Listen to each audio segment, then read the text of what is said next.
बिस्मिल्लाहिर्रहमानिर्रहीम। अस्सलाम वालेकुम students. The struggle for Pakistan हम पढ़ रहे हैं और फाइनली हम पहुंचेंगे कि पाकिस्तान कैसे बना। सबसे पहले कि इंडियन इंडिपेंडेंस एक्ट 1949 ठीक है, एक एक्ट हुआ। कांग्रेस और मुस्लिम लीग के 3 जून के मंसूबे की कबूलियत पर बरतानवी पार्लियामेंट ने इंडिपेंडेंस इंडियन एक्ट को जुलाई 1947 में पेश किया। ये इस बात का यकीन दिलाती है कि बरतानवी राज हिंदुस्तान में से नहीं होगा। जिस दिन पार्टीशन होगी तब से फिर बरतानवी हुकूमत जो है वो हुक्मरानी नहीं करेंगे।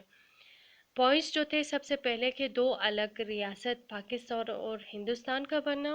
दूसरा था कि दोनों रियासतें जब तक अपना आइन नहीं बनाते तब तक वो हिंदुस्तान के 1935 यानी 1935 के आइन के मुताबिक जाएंगे। नंबर 3 था कि बरतानवी हुकूमत 15 अगस्त 1947 के बाद किसी भी रियासत पर हुक्म नहीं चला सकते। और नंबर 4, दोनों रियासतों में गवर्नर जनरल का तयन होगा।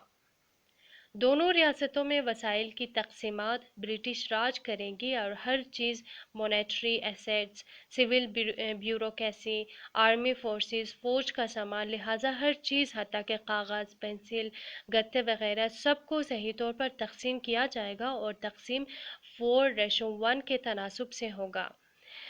तो ये जो था इंडियन इंडिपेंडेंस एक्ट 1947 था।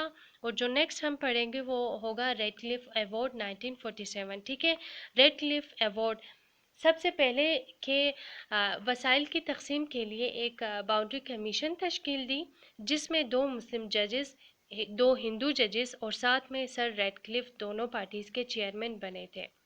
जब दोनों गुरु के जजेस किसी भी बात पर सहमत नहीं हुए, यानी किसी एक बात पर मुताफिक नहीं हुए, तो सर रेडक्लिफ को ये फैसला खुद करना पड़ा और इनके फैसले को रेडक्लिफ अवार्ड के नाम से जाना जाता है। ठीक है, अब जो फैसला किया गया था पार्टीशन के दौरान, वो यानी मेजॉरिटी के आबादी के लिहाज से, अक्सरियती इलाकों के लिहाज से कि कौन सा इलाका पाकिस्तान के हक़ में होगा और कौन सा इलाका हिंदुस्तान में शामिल किया जाएगा, ये ऐसा नहीं हुआ। ठीक है, और जैसे पंजाब में फ़िरोज़पुर और गुरदासपुर और बंगाल को, ये सारे जगहों को हिंदुस्तान के हक़ में शामिल किया गया। और ये इनजस्टिस यानी ये नाइंसाफ़ी मुसलमानों के हक़ में हुई और ये मुसलमानों को ख़बर तक नहीं हुई, यानी इस फ़ैसले का मुसलमानों को पता नहीं था। जब वायसराय लॉर्ड माउंटबेटन ने 16 अगस्त 1947 को जब ये ऐलान किया, तब मुसलमानों को पता चली। अब उसके बाद शाही रियासतों की बारी थी कि उन्हें ये ऑप्शन दिया गया था कि चाहे वो पाकिस्तान या हिंदुस्तान के हक़ में जाएंगे या वो ख़ुद अपना आज़ादाना ज़िंदगी गुजारेंगे।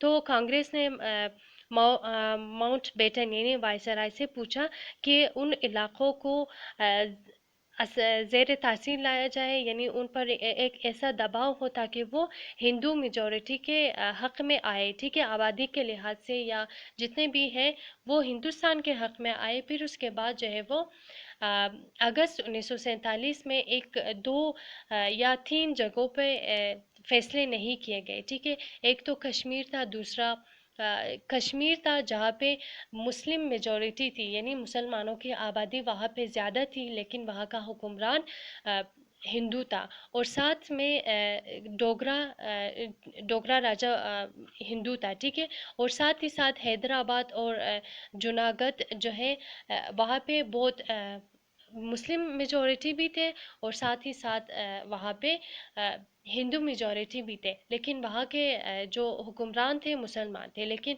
बाद में हिंदुओं ने क्या किया, यानी कांग्रेस ने क्या किया कि अपने आर्मी फ़ोर्स को, ठीक है, हिंदुओं के आर्मी फ़ोर्स ने उन इलाक़ों पर दबाव डाला।